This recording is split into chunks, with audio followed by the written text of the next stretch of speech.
یہ تھا ہماری انسپیکشن کے بعد. اب پیشنٹ کہتے ہیں کہ ہم ہاتھ لگا کے آپ کی چھاتی کا معائنہ کریں گے.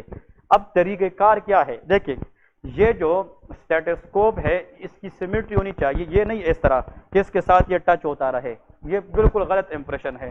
اس کو سیمیٹری پہ رکھو گے تاکہ یہ پیشنٹ کو بھی ٹچ نہ کرے اور آپ کی کندھے سے بھی نہ گرے. کلیئر ہے کہ نہیں؟ اس کو سیمیٹری پہ بالکل رکھنا ہے اس طرح. ٹھیک ہے, پیشنٹ کے پاس آئے, یہ جو لیفٹ سائڈ ہینڈ ہے لیفٹ, اس پہ آپ پیشنٹ کی سٹرنل اینگل کو لوکیٹ کریں. کس کو؟ سٹرنل اینگل. یہ جو کلیویکل, یہ جو سٹرنم کا بالکل اوپر پارٹ ہے یہ سٹرنل اینگل ہے. کیا ہے؟ سٹرنل اینگل. آپ لوگوں نے ڈرامہ ہی کرنا ہے سارا, لیکن یہ ہے کہ آپ کی اپروچ صحیح ہونی چاہیے. دیکھیں اب سن لیں, یہ کون سا اینگل ہے؟ سٹرنل اینگل. آپ لوکیٹ کرتے ہیں انڈیکس فنگر سے. کون سے؟ انڈیکس. سٹرنل اینگل لوکیٹ کیا, اس طرح تھوڑا سا اس کو سرکولر موشن دے دیں لیکن آہستہ, تاکہ سر کو پتہ چلے کہ مینوبریم کے نیچے اینگل کو لوکیٹ کر رہے ہیں. ٹھیک ہے, سٹرنل اینگل لوکیٹ کیا. اس کے سامنے دیکھیں, اس کے سامنے آپ کون سا فنگر رکھیں گے؟ ہاں, مڈل فنگر سٹرنل اینگل کے سامنے جب بھی آئے گی یہ سیکنڈ ریب ہے. یہ کون سا ریب ہے؟ سیکنڈ ریب. کیونکہ فرسٹ ریب تو اوپر کلیویکل کے نیچے ہے, سٹرنل اینگل کے سامنے کون سا ریب ہے؟ سیکنڈ ریب ہے. اب سن لیں, یہ سٹرنل اینگل ہے, یہ کون سا ریب ہے؟ سیکنڈ ریب ہے. پھر یہی جو سٹرنل اینگل والی فنگر تھی یہ کون سا ریب ہوگا؟ تھرڈ. پھر اس طرح جائیں گے, یہ کون سا ہوگا؟ فورتھ. پھر یہ کے بعد دیگرے جائیں گے, اور جب آپ 6 ریبس پہ جائے 6 تو انٹرکاسٹل اسپیس کون سا ہوگا؟ 5th ہوگا. کون سا ہوگا؟ 5th. پھر وہی انٹرکاسٹل اسپیس پہ تھوڑا سا رک جائے اور امیجن کریں یہاں پہ نیپل آف دا بریسٹ ہے. کیا ہے؟ Nepal of the breast. یہ آپ لوگوں کو ایک تھیوریٹیکل چیز بتا رہا ہوں کہ امیجنری ہم ایسا کرتے ہیں, جہاں پہ نیپل ہے اس کے نیچے مڈ ایکسیلری لائن ہوتا ہے. کیا؟ Mid clavicular line. کون سا؟ Mid clavicular line. وہاں پہ ہم اس طرح اپنا یہ جو فنگر ہے رائٹ ہینڈ کی انڈیکس فنگر, اس کو رکھتے ہیں ایسا, اس کو رکھتے ہیں اور پورا ہاتھ اس طرح رکھتے ہیں. اب یہ انگلی اس طرح سٹرنم پہ ہونی چاہیے اور یہ نیپل کے نیچے ہونی چاہیے, اور اس کو تھوڑا سا دیکھیں. اب پیشنٹ کو پتہ ہونا چاہیے ایگزامینر کو یہ ایپیکس بیٹ کو چیک کرنا چاہتا ہے. کس کو؟ Apex beat. یہاں پہ کون سا وال ہے؟ مائٹرل وال ہے. کون سا وال ہے؟ مائٹرل وال. اب آپ نے یہاں پہ ہاتھ رکھی ہے, یہ کون سا ایریا آپ دیکھ رہے ہیں؟ شاباش, apex of the heart, mitral area. پھر یہاں پہ ہاتھ رکھنے کے بعد اب کبھی کبھار کیا ہوتا ہے کہ اگر مائٹرل وال میں کوئی ایشو ہے, کوئی مسئلہ ہے, تو آپ کی اس فنگر کو تھوڑی سی اس طرح ترسٹ ملتی ہے, مطلب ایبنارمل فلو کی وجہ سے. If you can palpate abnormal flow of the blood in the heart on your finger, اس کو تھرلز کہتے ہیں. کیا کہتے ہیں؟ تھرلز کہتے ہیں. اگر کوئی ایبنارمل ہارٹ ساؤنڈ آپ کس سے سنتے ہیں؟ اسٹیٹسکوپ. اس کو مرمر کہتے ہیں. کیا کہتے ہیں؟ مرمر. اور وہ ساؤنڈ جو آپ پالپیٹ کر سکتے ہیں اس کو تھرلز کہتے ہیں. کیا کہتے ہیں؟ تھرلز. تو سر کہے گا یہاں پہ آپ کیا دیکھ سکتے ہیں؟ تھرلز دیکھ سکتے ہیں. شاباش. یہ کون سا ایریا ہے؟ ایپیکس ہے. یہ کیا ہے؟ اب دیکھیں, اگر کسی نے یہ ایریا دیکھ لیا اس کے 4 نمبر ہو جاتے ہیں. 4 نمبر کا گیم ہے. ٹھیک ہے, بہت امپورٹنٹ. پھر کچھ لوگ ہوتے ہیں وہ اپنے ہاتھ کو اس طرح پیشنٹ سے اٹھا کر پھر یہاں پہ رکھتے ہیں. کلیئر ہے؟ یہ غلط ہے. ٹھیک ہے, دیکھیں میری ہاتھ کو دیکھیں سارے, جس کو نظر نہیں آتا کڑے ہو جائے یا آگے آ جائے, کوئی ایشو نہیں. ٹھیک ہے, یہ آپ لوگوں کو چاہیے, میں نے ہاتھ رکھی ہے, یہ میرا جو پام ہے نا یہ ایریا, اس کو اٹھانا نہیں ہے پیشنٹ سے, اور زیادہ زور بھی نہیں دینا کہ پیشنٹ کو پین نہ ہو. اور جب آپ ہاتھ لگاتے ہیں پیشنٹ کی فیس کو ریڈ کریں کہ اس پہ اگر ایکسپریشن چینج ہوتی ہے شاید اس کو پین ہو رہا ہو, تو اس کو پین کا پوچھتے رہے کہ آپ کو درد تو نہیں ہو رہا. ایسا ہے کہ نہیں؟ پھر ادھر دیکھیں, پھر سیم ہاتھ کو اس طرح روٹیٹ کریں. یہ جگہ اٹھانا نہیں ہے, روٹیٹ کریں اور سٹرنم پہ رکھیں. کس پہ رکھیں؟ سٹرنم. لیکن کوشش کرنی ہے کہ لیفٹ سائڈ پہ, تو سٹرنم کے ساتھ لیفٹ سائڈ پہ 4th میں آپ کا ہاتھ ادھر آیا کہ نہیں. اور یہ جو اوپر انگلی ہے یہ کس انٹرکاسٹل پہ چلی گئی؟ سیکنڈ پہ. لیفٹ پہ کہ رائٹ پہ؟ لیفٹ پہ. تو یہاں لیفٹ پہ 4th میں آپ نے ابھی کیا دیکھنا ہے؟ ٹرائیکاسپیڈ. اور اوپر ہاتھ کس پہ چلے گئی؟ پلمونری پہ چلی گئی. اب سمجھ گئے کہ نہیں؟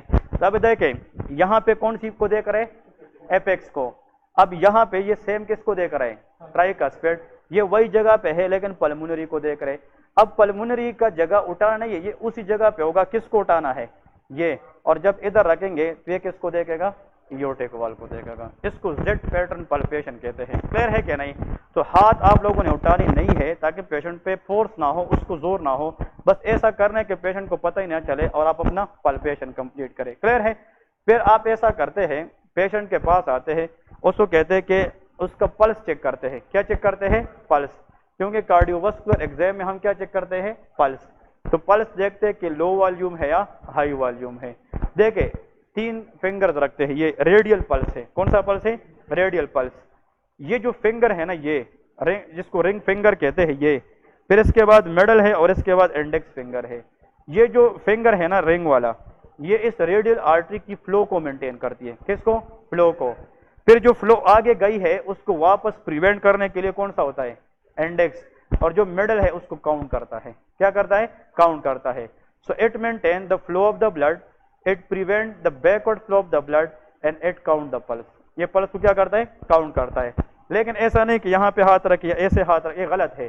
3 فنگرز رکھنی ہے لیکن زور ہم مڈل فنگر سے دیتے ہیں, کیونکہ ہمیں پلس کس سے فیل ہوتا ہے؟ مڈل فنگر سے. پھر ہم پلس چیک کرتے ہیں.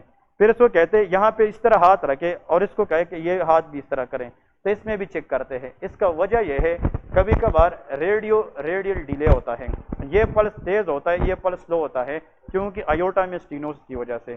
تو ایک لمب کو بلڈ سپلائی زیادہ ملتی ہے اور ایک کو کم ملتی ہے. تو ریڈیل سیمیٹری دیکھتے ہیں, اگر دونوں کی پلس بیٹ ایک جیسی ہے تو فلو نارمل ہے, اگر کسی میں ڈیلے ہے تو ایک ویک ہوگا اور ایک کو اسٹرانگ ہوتا ہے. یہ بات سمجھ گئے کہ نہیں؟ تو یہ پلس ہے. پھر آپ سر سے پوچھیں sir I need blood pressure set, وہاں پہ بی پی سیٹ نہیں دیتے, نہ کوئی دے گا نہ ہوتا ہے, نہ آپ لوگوں نے لے کے جانے. لیکن blood pressure measuring is a vital step in cardiovascular exam. B P check کرنا چاہیے کہ نہیں؟ تو سر کو صرف بتائیں گے سر کہ ہم نے اس میں بی پی بھی چیک کرنا ہے, ٹھیک ہے, اگر آپ کو اویلیبل ہوا, کیونکہ B P set P M C اور نہیں بتایا کہ لے کے آنا ہے, ورنہ ہم نے پی ایم ڈی سی میں لے گیا تھے. تو لیکن B P is one of the part. تو کون سی آرٹری چیک کرتے ہیں؟ بریکیل آرٹری. کون سی آرٹری؟ بریکیل آرٹری. تو دیکھیں یہ جو مین پوائنٹس ہے وہ آپ لوگوں کو پتہ ہونا چاہیے. پھر اس کے بعد ہم پیشنٹ کو بتاتے, پالپیشن کے بعد ہم کیا کرتے ہیں؟ اسکلٹیشن کرتے ہیں. اسکلٹیشن میں پیشنٹ اس طرح لیٹا ہوا ہے, میں نے آپ لوگوں کو بتایا ہے اسٹیٹوسکوپ کو کانفیڈنٹلی وتھ کانفیڈنس اپنے کان میں ایئر پیس رکھے, ٹھیک ہے, اور اس کو آپ لوگوں کو بتایا پہلے آن کر دیں, ٹھیک ہے, آن کرنا ہے. پھر یہاں سے یا تو ایسے پکڑنے پھر بھی ٹھیک ہے, ٹھیک ہے, اور میں نے آپ لوگوں کو طریقہ بتایا تھا یا ایسے پکڑنا ہے, دونوں ٹھیک ہے نا. اب جب آپ اسٹیٹوسکوپ استعمال کرتے ہیں نا, اس کا ایک طریقہ یاد رکھیں, تو ڈائریکٹ اسٹیٹوسکوپ نہ رکھیں. You don't know where is the wall. پھر سے آپ لوگوں نے کس اینگل کو لوکیٹ کرنا ہے؟ اسٹرنل اینگل. اور اسٹرنل اینگل کے سامنے کون سا رب ہوتا ہے؟ سیکنڈ. پھر third, fourth, fifth and six. تو اس طرح تھوڑا سا سر کو یہ انڈیکیشن دے کہ میں نے پہلے ایپیکس کو معلوم کیا, اب اس طرح تھوڑا سا اس طرح کرے, اس کا مطلب یہاں پہ کیا ہے؟ ایپیکس ہے. پھر ایپیکس معلوم کرنے کے بعد وہاں پہ آپ کیا رکھ سکتے ہیں؟ اسٹیٹوسکوپ رکھ سکتے ہیں. کیا رکھ سکتے ہیں؟ اسٹیٹوسکوپ. آپ نے یہاں پہ اسٹیٹوسکوپ رکھ لیا, پھر یہاں پہ رکھ لیا. یہ کون سا وال ہے؟ ٹرائیکسپیڈ. پھر یہاں پہ رکھتے ہیں یہ پلمونری ہے, اور یہاں پہ رکھتے ہیں یہ ایورٹک ہے. بات سمجھ گئے؟ یہ 4 وال تو آپ لوگوں نے دیکھ لیے نا. اس کے بعد ہم ایک اور پوائنٹ کی طرف جاتے ہیں. پھر یہ تو نارمل ہے, پیشنٹ کو کہتے ہیں کہ اس سائڈ پہ دیکھے, اس طرف اس طرح, یہ اس سائڈ پہ دیکھے گا تو اس کی ہم کیروٹیڈ آرٹری بھی دیکھتے ہیں, کیروٹیڈ پلس, ٹھیک ہے نا. تو ہم اس پہ یاد رکھیں یہ بیل رکھتے ہیں. کیا رکھتے ہیں؟ بیل. تو کیروٹیڈ آرٹری پہ ہم بیل رکھتے ہیں. اس میں بروئی ہو سکتی ہے. کیا ہو سکتی ہے؟ abnormal sound in the artery is called bruit. abnormal sound in the heart is called murmur. Clear ہے کہ نہیں؟ مرمر ہارٹ میں ہوتا ہے, بروئی ویسل میں ہوتا ہے. تو کیروٹیڈ بروئی بھی چیک کرتے ہیں. ایورٹک ریگرجیٹیشن, ایورٹک اسٹینوسس ان کے اندر ہوتا ہے, ٹھیک ہے نا.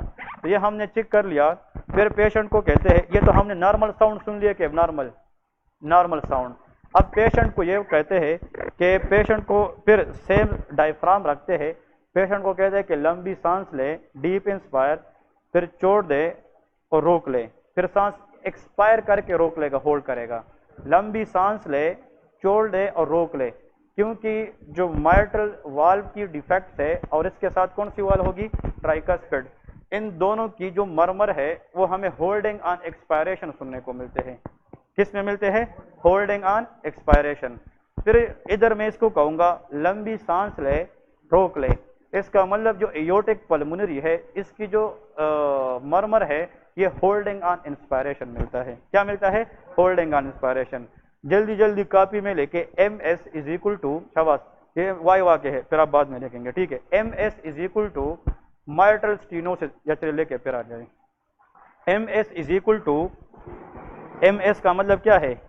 مائٹرل stenosis is equal to mid diastolic murmur. Exam میں آئے گا وائوا میں کہ مائٹرل اسٹینوسس کے اندر کون سا مرمر ہوتا ہے؟ آنسر از مڈ ڈائسٹولک مرمر. پھر نیچے لے کے ایم آر مائٹرل ریگرجیٹیشن بھی ہو سکتی ہے، کیونکہ میٹرل سٹینوسس میں مڈ ڈائسٹولک مرمر ہوتا ہے. کون سا؟ مڈ ڈائسٹولک مرمر، یہ یاد رکھنے ہیں. پھر لے کے ایم آر میٹرل ریگرجیٹیشن جس کو کہتے ہیں، نام پتہ ہے نا؟ میٹرل ریگرجیٹیشن میں لے کے ہولو سسٹولک مرمر، اس میں کیا ہوتا ہے؟ ہولو سسٹولک مرمر. لیکن ایک پوائنٹ یاد رکھیے، ریڈیٹ ٹو دا ایکزیلا. یہ کہاں پہ ریڈیٹ کرتا ہے؟ ایکزیلا کی طرف جاتا. تو ہم اسٹیٹوسکوپ یہاں پہ بھی رکھتے ہیں تاکہ اب نارمل ساؤنڈ سن سکے. کی کلیئر ہے؟ تو 2 پوائنٹ بتائے ہیں. میٹرل سٹینوسس میں کون سا مرمر ہے؟ ہاں، مڈ ڈائسٹولک مرمر.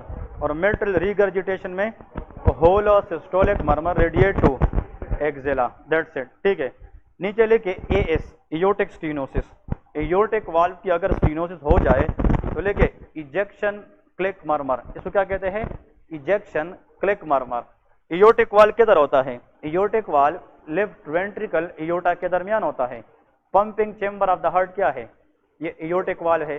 تو اگر وہ نیرو ہے، نیرو، تو اس سے بلڈ باہر زیادہ نکلے گی کہ کم؟ کم نکلے گی. تو وینٹریکل زیادہ کنٹریکٹ کرے گا کہ کم؟ زیادہ کرے گا تاکہ بلڈ ایجیکشن بڑھائے. تو اس کی مرمر سسٹولک ہوگی کہ ڈائسٹولک؟